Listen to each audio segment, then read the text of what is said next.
produire. J'aimerais partager avec vous une histoire sur un gars appelé Cliff Young.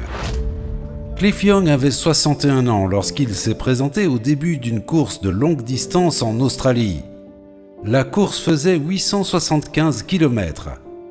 Il portait une salopette et il avait des bottes de construction.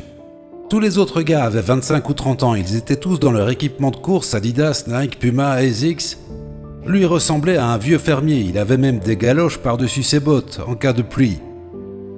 On lui a demandé « Avez-vous déjà couru une course de longue distance ?» Il a dit « Non. » Alors pourquoi pensez-vous pouvoir faire ça ? Avez-vous déjà couru un marathon ? Ça va durer en tout cas 6 jours et demi. Il a dit « Non, mais je suis fermier et je dois courir après mes moutons et parfois j'ai des problèmes. Je dois les poursuivre pendant 2 ou 3 jours et ça ne me fatigue pas. Je pense pouvoir le faire. » Ils lui ont demandé « Pourquoi ne commencez-vous pas par une course plus courte ?» Il a dit « Eh bien, c'était les seuls jours libres de mon agenda. » Ils ont dit « D'accord. » Donc le jour J, le coup de pistolet retentit et ils partent tous, courant vraiment vite. Et Cliff court comme ça. Ils l'ont appelé le shuffle de Cliff Young. Cliff avait un avantage dont personne n'était au courant. Cliff n'avait jamais parlé à un entraîneur. Il n'avait jamais parlé à un coureur de distance d'élite. Il n'avait jamais lu le magazine Runner's World. Il n'avait jamais lu de livre sur la course de longue distance.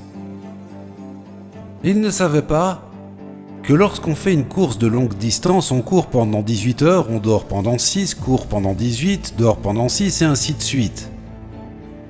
Donc il courait tellement lentement que, lorsqu'il est arrivé à l'endroit où tout le monde était allé se coucher, ils dormaient tous.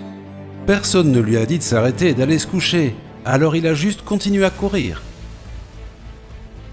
Il a couru sans s'arrêter pendant 5 jours et demi et a battu le record de 12 heures.